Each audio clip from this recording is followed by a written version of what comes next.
Penangkapan seorang jurnalis bernama Royman M. Hamid oleh aparat kepolisian. Indonesia adalah produsen nikel terbesar di dunia. Salah satunya ada di wilayah Morowali, Sulawesi Tengah. Di Kabupaten Morowali itu merupakan daerah produktif industri hilirisasi nikel nasional. Sebuah wilayah yang kalau kita melihat ini tampak sangat menjanjikan cara ekonomi global. Namun di balik narasi potensi ekonomi global ini ada harga yang harus dibayar oleh masyarakat setempat. Kuliah HAM dan Pekerjaan Sosial di video kecepatan. Halo, saya Hikmatul Nisa dari mata Kuliah HAM dan Pekerjaan Sosial. Di video kali ini saya akan mengajak teman-teman untuk melihat sisi lain dari narasi hilirisasi nikel yang menguntungkan bagi ekonomi global atau ekonomi dunia, yaitu kasus kriminalisasi jurnalis Royman dan aktivis Arlan di Morowali.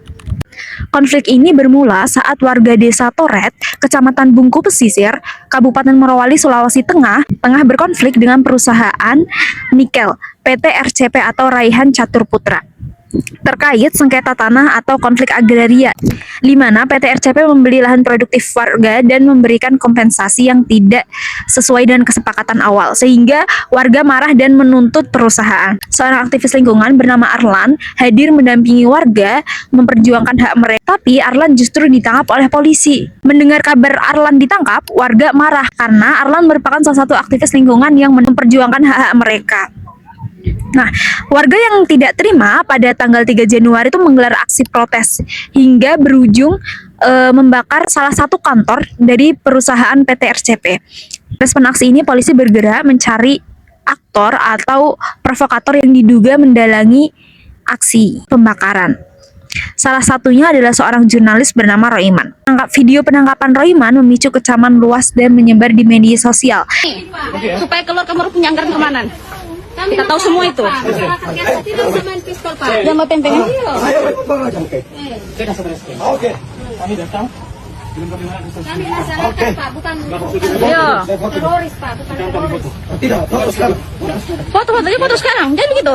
Apa ini? Tidak, Pak. Saya punya akun untuk foto. Nggak bisa. Saya punya akun untuk foto. Tunjukkan. Tunjukkan. Silakan. Bawa kupe. Bawa.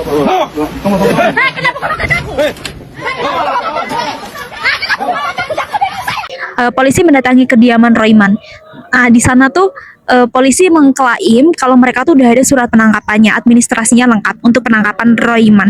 Akan tetapi ketika Royman meminta bukti surat penangkapan, berakhir menjadi penangkapan paksa yang kasar. Royman dipiting dan tangannya dipegang oleh beberapa anggota polisi sebelum diseret menuju mobil. Nah, melalui rekaman video dan saksi mata di lapangan, masyarakat tuh mengecam tindakan ini karena Royman diperlakukan secara keji layaknya teroris. Padahal mereka itu mengawal aspirasi warga tuh. Tentu kalau kita lihat dari kacamata HAM, penangkapan Royman itu merupakan salah satu pelanggaran HAM. Karena polisi sendiri menolak untuk memperlihatkan surat penangkapan dan melakukan kekerasan fisik saat menangkap jurnalis. Itu jelas melanggar prinsip keadilan dan perlindungan warga negara.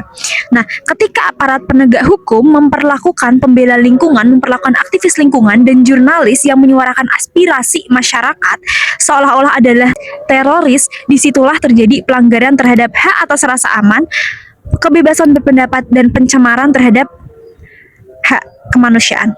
Nah, perbuatan ini melanggar konsep perlindungan aktivis lingkungan atau pejuang lingkungan atau biasa disingkat SLAPP. Nah, selain melanggar konsep di sini juga pekerjaan sosial tuh melihat adanya ketimpangan struktural. Kenapa? Ketika warga lokal itu kehilangan hak atas tanahnya, lalu seorang aktivis lingkungan dan jurnalis mendampingi warga untuk menyampaikan aspirasinya untuk memperjuangkan hak-haknya, justru malah ditangkap, dipiting secara paksa oleh polisi, itu kan oleh aparat. Kesimpulannya, penangkapan tanpa transparansi surat tugas dan tindakan represif terhadap aktivis lingkungan dan jurnalis merupakan kemunduran bagi demokrasi dan keadilan sosial.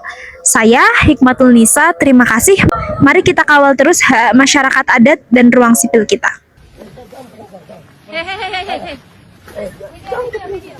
Jangan kau pegang saya. Kenapa? Saya dari Polsek, saya dari Polres. Duduk silakan duduk baik-baik Pak. Jangan datang begitu. Bukan gembong narkoba ini.